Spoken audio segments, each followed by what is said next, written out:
سوات کے علاقے کبل میں سیلابی ریلے کے باعث سینکڑوں ایکڑ زمین زیر آب آنے سے جہاں کروڑوں روپوں کا نقصان ہوا ہے، وہیں ٹماٹر اور گندم سمیت چاول کی فصل بھی تباہ ہو گئی ہے۔ اس حوالے سے مزید بتا رہے ہیں ہمارے رپورٹر عامر جمیل۔ جی بالکل، دریائے سوات میں پانی کی سطح میں تو کافی حد تک کمی واقع ہو گئی ہے، لیکن سیلابی ریلوں نے جو نقصانات کیے ہیں، جو تباہی مچائی ہے، اس کے نقصان کا اندازہ جو ہے وہ ابھی تک نہیں لگایا جا سکا۔ تیار فصلیں جو ہیں وہ اس وقت مکمل طور پر تباہ و برباد ہو گئی ہیں۔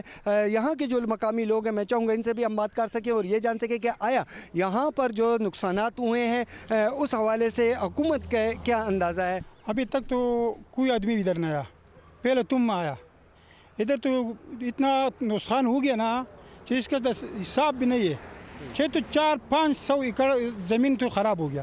اس کا ٹماٹر بھی ہے، چاول بھی ہے، اس کا گندم بھی ہے، وہ پیاز بھی ہے، اس کا کھیت لگاتے زمین سارا خراب ہو گیا۔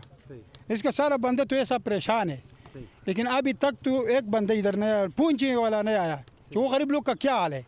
صرف پینے کے لیے پہاڑوں سے جو چشمے آ رہے ہیں اس سے اگر پینے کا پانی مل جائے تو مل جائے، ادروائز یہاں پر پینے کا پانی بھی نایاب ہے، کیونکہ یہاں پر گزشتہ 5 روز سے بجلی بھی نہیں ہے۔ اور ساتھ ساتھ نہ صرف یہ فصلوں کا نقصان ہوا ہے بلکہ یہاں پر جو گھر آباد تھے وہ بھی، اور یہاں پر کئی گاؤں جو ہیں زیر آب آئے ہیں، جس کے باعث لوگوں کو قریبی آبادی اور محفوظ مقامات پر منتقل کیا گیا ہے اپنی مدد آپ کے تحت۔ جی